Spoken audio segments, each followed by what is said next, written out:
Oh, thank you and welcome. Great to be here, everyone, and thank you, Christoph, for inviting me. It's truly a blessing to be here in Manchester. It's my first time, and I've had a real welcome, so thank you for your kindness. So I'm representing the Mindfulness Network for People of Color, the MMPC, and where I'm the program manager for their courses and events and workshops, in particular the annual retreat that's coming up very soon for people of color. But I'm also run my own business, KMT Rising,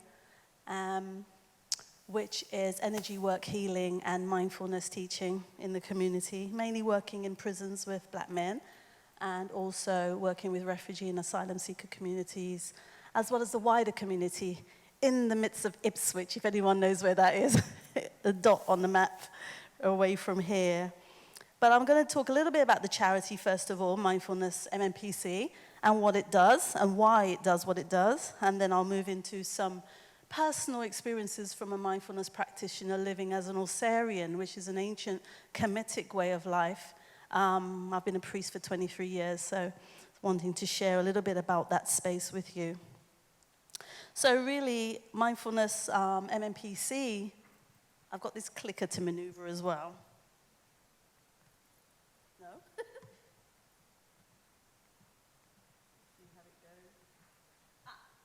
Okay, so a little bit about MMPC. It's a charity, and its mission really is to connect, empower, elevate people of color through contemplative practices in the service of our personal and collective healing and liberation. So it really is a space that's deemed safe. Now, that's interesting in itself because that suggests that other spaces don't feel safe for people of color. And in many ways, sometimes they don't, depending on who you speak to. But there was clearly seen as a need to create this oasis for people of color around mindful practice, to support each other, to heal from intergenerational or current trauma in terms of experiencing racism and oppression, and to kind of celebrate the rich diversity, whether you're of African origin, Caribbean, dual heritage, Chinese, Malaysian, Hindu, Indian. It's quite a diverse membership.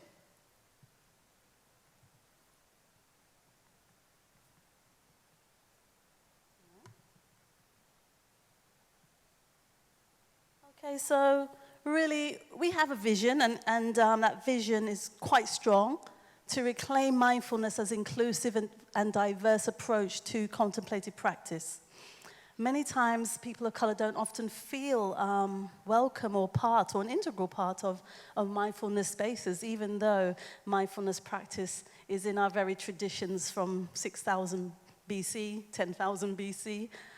Many times, the word itself seems to exclude our story, our presence, and our perspectives, and is not in any way to undermine all the richness and diversity of the speakers here today. It's just an acknowledgement that sometimes we don't feel included. So the vision is to harvest best practice in research and program delivery, that we may feel a sense of joy and recognize that possibilities are limitless. And we believe that it starts with a commitment to our mental health and to our inclusion, our acceptance, and our belonging. As spiritual beings,